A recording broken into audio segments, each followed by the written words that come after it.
Rain hit the windows of a small cafe near the harbor, and nobody inside cared. Cups clinked, chairs scraped, and a group of dock workers laughed over their steaming mugs while a violin song played softly from an old speaker. Nobody in that cafe knew a spaceship was floating just above the clouds, watching them. The ship belonged to a group called the Trade Assembly, a union of many alien worlds that had spent years quietly studying Earth before making contact. Their leader on this mission was a thin, calm alien named Doran. He had pale gray skin, long fingers on each hand, and eyes that changed color depending on his mood. Today they were a dull blue, which for his kind meant curiosity. Doran had read every report about Earth that his people had gathered. He knew about human wars, human art, human music, and human cities. But nothing prepared him for what came next. His assistant, a smaller alien named Ilo, tapped his shoulder. "The council wants us to make first contact today. They say it is time." Doran nodded. He had been waiting for this moment for a long time. After years of secret scans and silent orbits, humans were finally going to meet another form of life. The ship landed near a quiet field outside the city, its metal body shining even under the gray sky.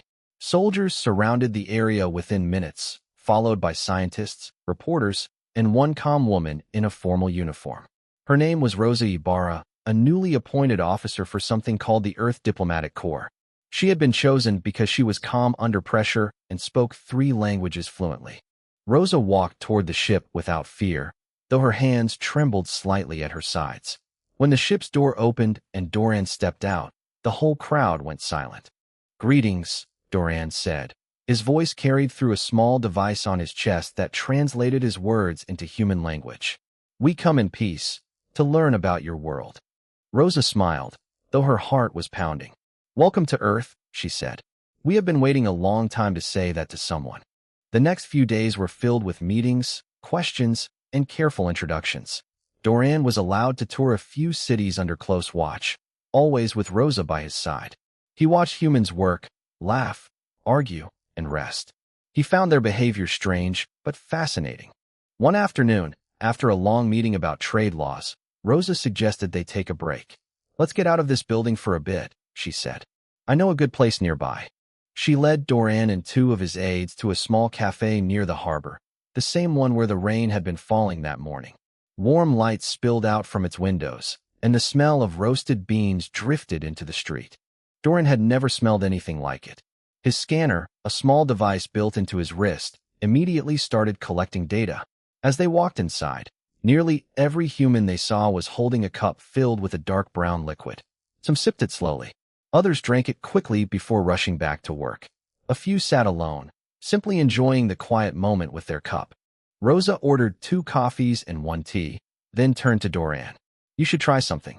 It won't hurt you, I promise." Doran hesitated, glancing at Ilo, who was already scanning the drink with wide, worried eyes. "Sir," Ilo whispered, "my scanner says this liquid is dangerous." Doran turned to look at his wrist device.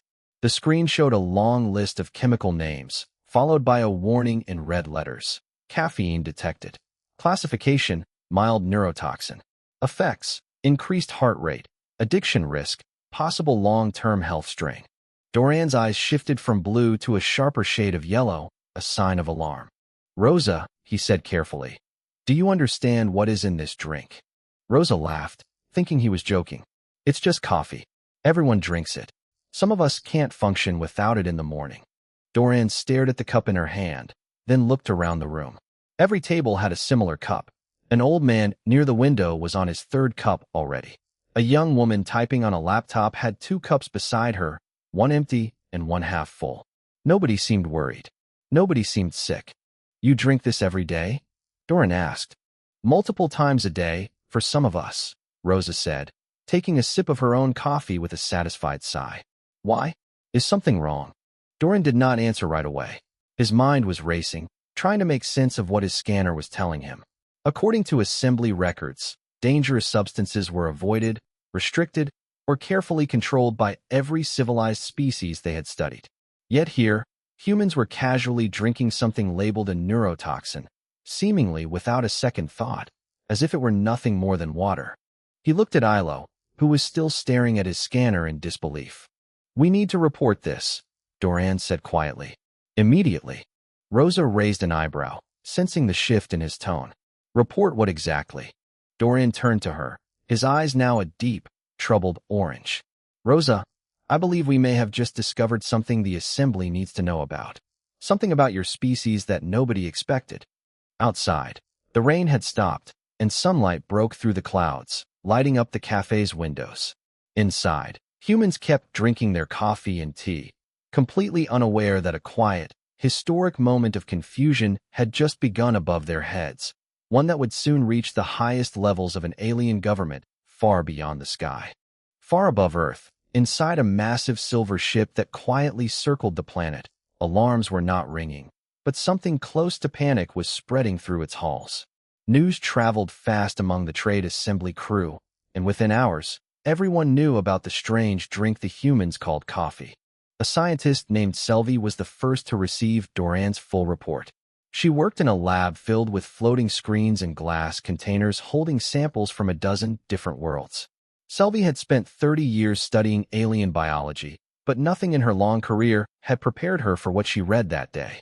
She pulled up old historical files, some almost forgotten in the Assembly's vast archives. To her surprise, humans had been documented drinking caffeine for centuries. Entire wars had been fought over control of coffee and tea trade routes. Whole industries existed only to grow, harvest, and sell this one substance across the planet. This cannot be right, Selvi muttered to herself, scrolling through page after page of data. They built economies around a neurotoxin. She called an emergency meeting with the Assembly Council, a group of representatives from 12 different alien worlds who govern trade and contact decisions. The meeting room was circular, with a large glowing table in the center that displayed images and data for everyone to see. When Selvi presented her findings, the room fell into stunned silence. Let me understand this clearly, said a tall, silver-skinned council member named Torvith. You are telling us that the human species has knowingly consumed a substance classified as a mild neurotoxin, not for one generation, but for hundreds of years. That is correct, Selvi said. Not only do they consume it, they cultivate it on a massive scale, trade it internationally, and consider it a normal part of daily life. A wave of murmurs spread through the room. Some council members leaned back in their seats, clearly uneasy. Others leaned forward, intrigued. This could mean many things, said another council member, a shorter alien named Fen, who represented a species known for their cautious nature. Perhaps humans have developed some kind of biological resistance we do not yet understand. Perhaps this substance affects them differently than it would affect us. Or, Torvith said darkly, perhaps this is evidence of something more troubling. A species that willingly poisons itself for pleasure is a species we should be very careful trusting. The room erupted into argument. Some council members worried that humans might be secretly resistant to toxins in ways that could make them dangerous allies or enemies. Others worried that humans were simply reckless, unpredictable, and difficult to work with. A few, quietly, wondered if the Assembly's own definition of dangerous needed to be reconsidered. Selvi raised her hand for silence.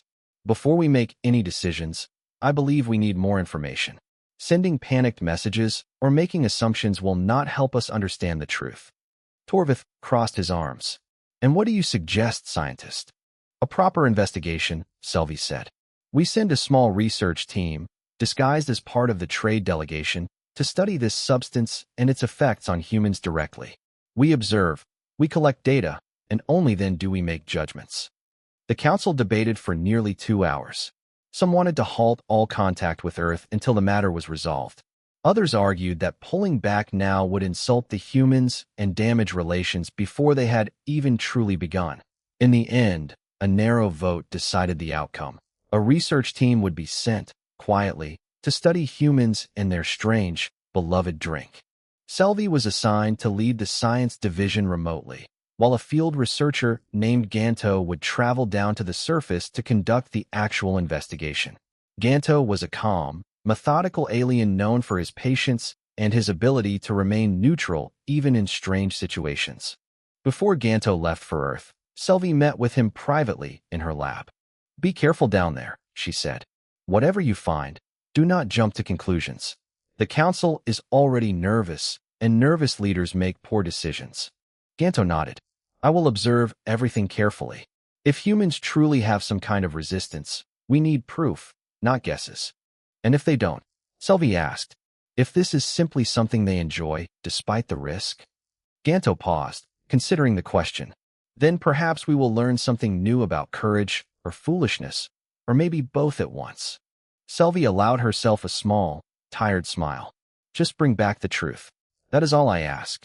Ganto left that same day, joining a small delegation heading down to the surface under the cover of routine trade discussions. As his shuttle descended through Earth's atmosphere, he watched the blue and green planet grow larger through his window, filled with curiosity and a small amount of nervous energy. Somewhere below him, humans were waking up, brewing their morning coffee, and starting their day without any idea that an entire alien government was quietly debating whether their favorite drink made them fascinating, dangerous, or simply unlike anything the galaxy had ever encountered before. A hospital break room is not usually an exciting place, but for Ganto, it felt like stepping into another world entirely. Machines hummed in the hallway outside. Tired nurses walked in and out with clipboards, and in the corner stood a simple machine that dripped dark liquid into a pot, filling the room with a rich, strong smell. Ganto had arrived on Earth 2 days earlier, posing as part of a trade research team studying human industry and agriculture. His real mission, known only to a few people, was to understand how humans could safely consume caffeine in such large amounts without apparent harm. He had chosen a hospital as his first stop, reasoning that doctors and nurses would understand human health better than anyone else. A young nurse named B, assigned to guide him around the building, seemed happy to answer his questions, even the strange ones. So you're saying coffee is dangerous where you're from? B asked, pouring herself a fresh cup during a short break. Our scans classify caffeine as a mild neurotoxin, Ganto explained carefully. It can raise heart rate, disturb sleep, and create dependency. B laughed, not unkindly. Well, you're not wrong about the dependency part. I definitely need this to survive a 12-hour shift. She took a long sip and sighed with relief. Ganto watched closely, his scanner recording her heart rate, breathing, and other vital signs. To his surprise, aside from a small increase in alertness, nothing alarming happened. B continued working normally, checking on patients, laughing with coworkers, and drinking 2 more cups before her shift ended. Over the following days, Ganto expanded his research. He visited offices filled with tired workers gathered around coffee machines each morning. He watched truck drivers stop at roadside diners, ordering coffee to stay awake during long night drives. He observed university students studying late into the night, cups piling up beside their books and laptops. Everywhere he went, the pattern was the same. Humans didn't just tolerate caffeine, they organized entire parts of their lives around it. Morning routines began with it. Meetings were scheduled around coffee breaks. Friends met at cafes specifically to share a cup and talk. Even arguments broke out over who had finished the last pot without making more. One evening, Ganto sat in a small diner, reviewing his notes while sipping a cup of tea Rosa had recommended he try. An older man at the counter, a retired mechanic named Walt, struck up a conversation after noticing Ganto's unusual appearance. You're one of them aliens, aren't you? Walt asked bluntly, though his tone was friendly. I am, Ganto admitted. I am here to study certain habits of your species. Walt chuckled and pointed to the coffee pot behind the counter. Let me guess. It's the coffee thing. Ganto blinked in surprise. How did you know? Because it's usually the first thing outsiders notice, Walt said, shaking his head with amusement. We drink an awful lot of it, don't we? Your scan's listed as harmful, Ganto said. Yet you consume it constantly, without apparent fear. Walt shrugged. Sure, too much of anything can hurt you. Too much sugar, too much salt, even too much water can be bad for you. But a cup or 2 of coffee in the morning, that's just part of life for most of us. Helps us wake up, helps us get through the day, gives us a reason to sit and talk with a friend for a few minutes. Ganto considered this. So it is not simply about the chemical effects. Nah, Walt said, smiling. It's about the ritual too. The smell in the morning, the warmth in your hands, the little break it gives you before the chaos of the day starts. My wife and I have shared a pot of coffee every morning for 40 years. Some habits aren't really about danger. They're about comfort. That night, back in his temporary quarters, Ganto reviewed all the data he had gathered so far. Heart rates rose slightly after consumption, but returned to normal within hours. Sleep patterns were affected only when consumed too late in the day, something many humans seemed aware of and managed on their own. Long-term health records showed no unusual patterns of harm directly linked to moderate coffee consumption. If anything, some studies suggested possible benefits, including improved focus and even certain protective effects on the body over time. Ganto sat back, stunned by his own conclusions. According to every scan, every historical record, and every observation, humans were not secretly resistant to some deadly poison. They had simply built their culture, their relationships, and their daily rhythms around a substance that, in careful and reasonable amounts, brought them comfort rather than harm. He began drafting his report to send back to Selvi and the council, but paused before finishing it. He wanted to see more before drawing his final conclusions. He wanted to understand not just the science, but the meaning humans placed on something so simple. The next morning, Ganto received an unexpected message from Rosa. She invited him to visit a human home, to see, in her words, what coffee really means to us. Ganto agreed immediately, sensing this invitation might reveal something his scanners alone could never fully capture. The house Rosa brought Doran and Ganto to was small, painted a soft yellow, with a garden full of herbs growing along the front walkway. It belonged to Rosa's grandmother, a woman named Delia, who had lived in the same neighborhood for over 50 years. When the door opened, warm air rushed out, carrying the smell of fresh bread and something rich and dark brewing nearby. Delia greeted them with a wide smile, completely unbothered by the fact that two of her guests were not human at all. Come in, she said, waving them inside. Rosa told me you wanted to see how we make our coffee. Well, you picked a good day. My neighbors are coming over soon. Doran exchanged a glance with Ganto, both slightly confused. Neighbors? Doran asked. Of course, Delia said, already moving toward her small kitchen. Every Sunday morning, a few of us gather here. Has been that way for years. We talk, we laugh, sometimes we argue about nothing important, and we always share a pot of coffee. Within 20 minutes, 3 more people arrived. An elderly man who lived 2 houses down, a woman about Rosa's age who worked as a teacher, and a teenager who Delia introduced simply as my grandson's friend, always hungry, always welcome. Nobody seemed surprised or nervous about the 2 alien visitors sitting quietly at the kitchen table. If anything, they seemed curious and happy to share their morning ritual with someone new. Delia poured coffee into small cups, passing them around the table along with a plate of sweet bread. The conversation flowed easily, jumping from weather to family stories to gentle teasing about who had won last week's card game. Doran watched carefully, his earlier caution slowly fading into quiet fascination. He noticed how the coffee itself seemed almost secondary to what was happening around it. It was not simply about drinking a chemical substance. It was about the space it created, a reason for people to slow down, sit together, and share a small part of their lives. You have been doing this every week for how long? Ganto asked Delia. Since before Rosa was born, Delia said, smiling fondly. My mother used to do the same thing with her friends. It is a small tradition, but it matters. Life gets busy, people get distracted, but coffee gives us a reason to stop and be together, even for just an hour. Doran's eyes shifted to a soft green color, a shade his kind associated with quiet reflection. Among my people, we do not have many traditions built around something so simple, he admitted. Most of our gatherings are formal, planned carefully in advance, with clear purposes. That sounds exhausting, the elderly neighbor said with a laugh, causing the whole table to chuckle.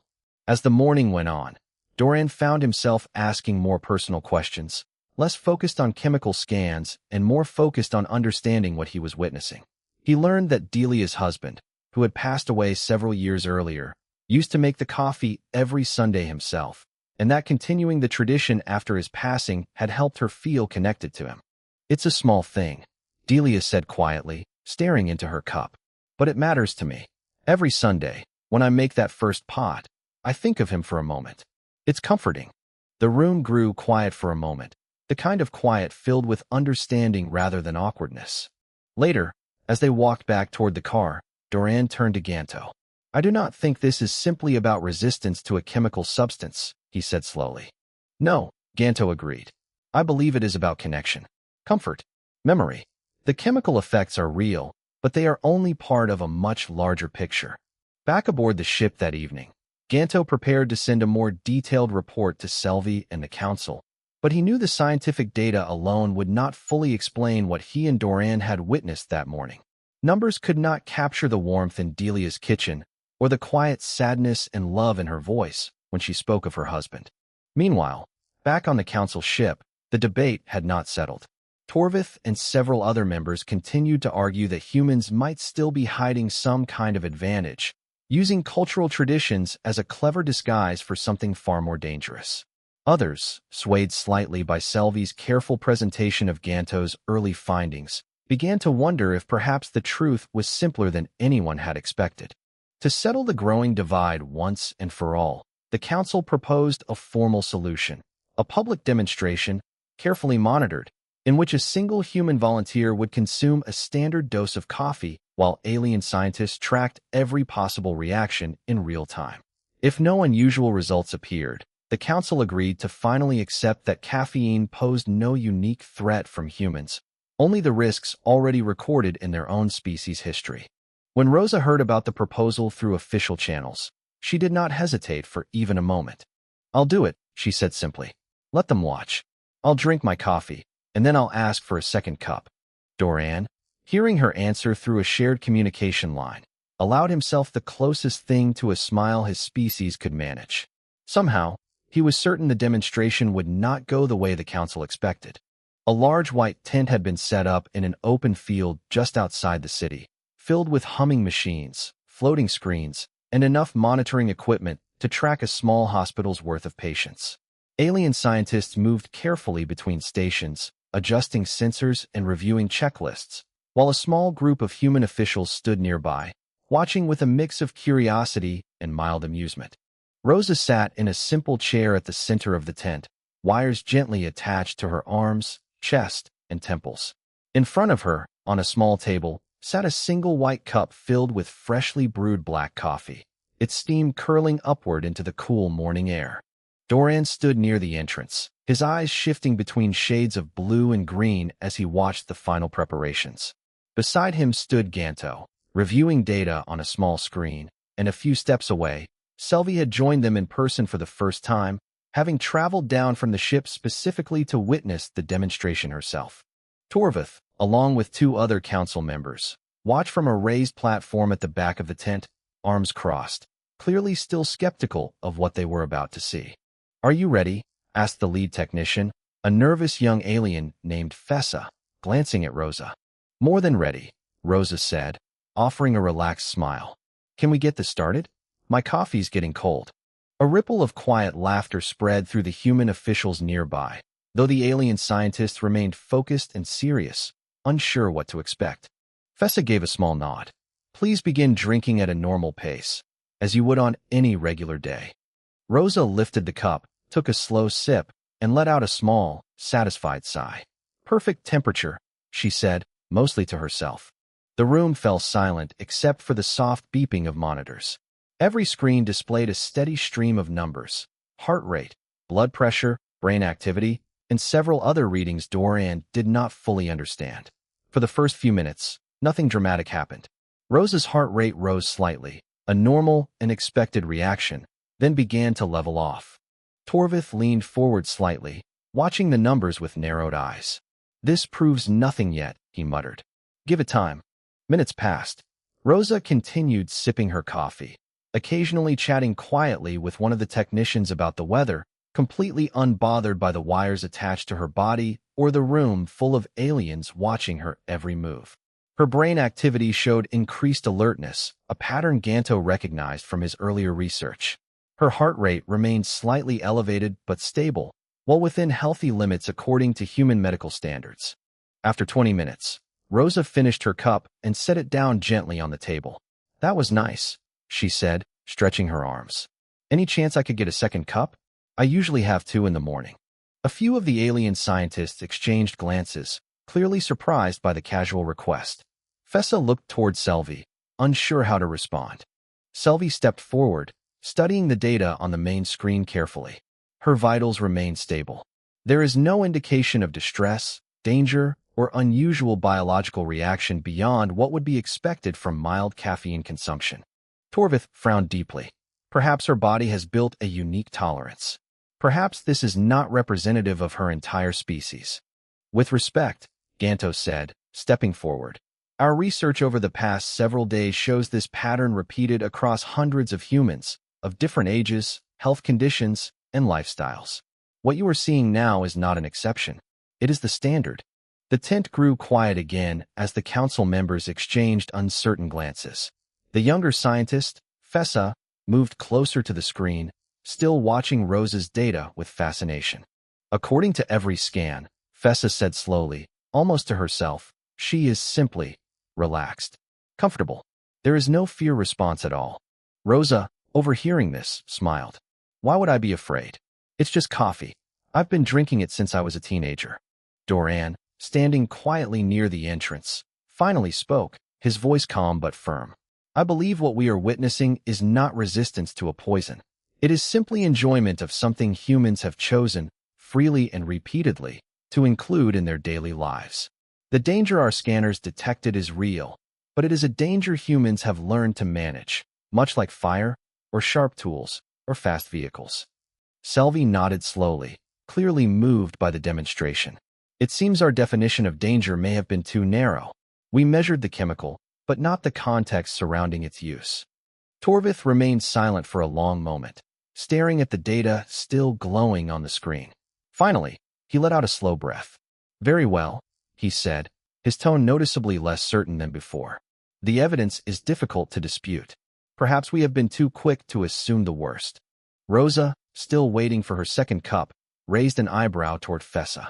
So, is that a yes on the coffee, or do I need to fill out more paperwork first? A ripple of laughter spread through both humans and a few of the more relaxed alien scientists, breaking the tension that had filled the tent all morning. Even Torvith allowed himself the faintest hint of amusement, something none of the other council members had seen from him in years. As Fessa hurried off to prepare a second cup, Doran turned to Ganto and Selvi, his eyes settling into a calm, steady shade of green. Weeks after the demonstration in the white tent, the council chamber aboard the assembly ship looked very different from before.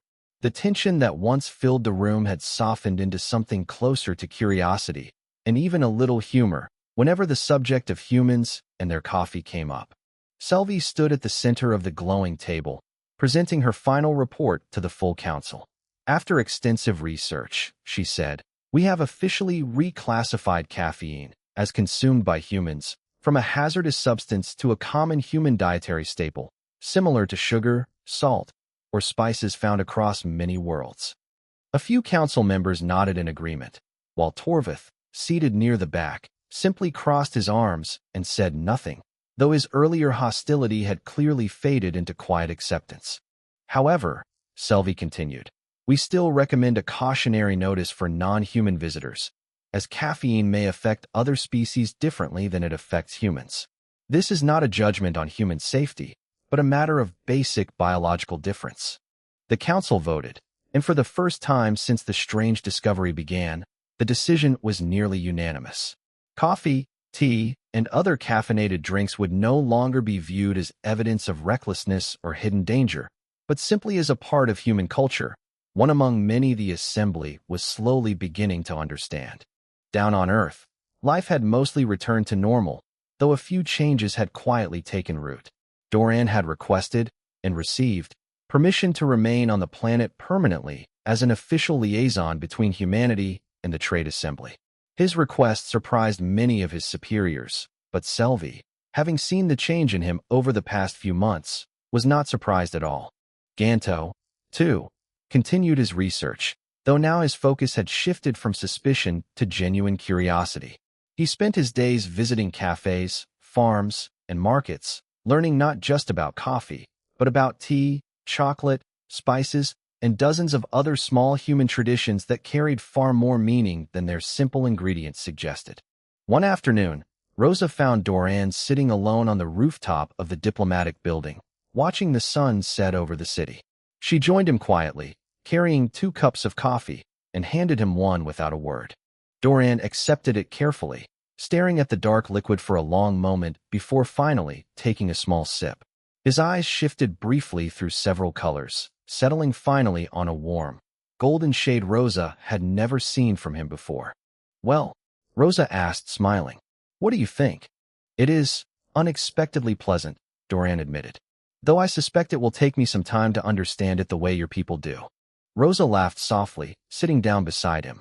"Nobody understands it completely. That's kind of the point. It's not really about the coffee itself. It's about the moment you take to enjoy it." They sat together in comfortable silence, watching the last light fade over the rooftops and streets below.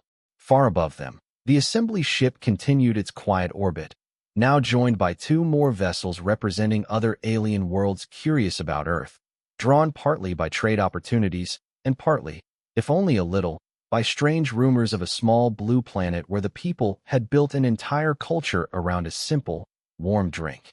In the months that followed, coffee slowly found its way into a few alien markets, offered cautiously at first, then with growing curiosity. Reactions varied wildly. Some alien visitors found it bitter and unpleasant.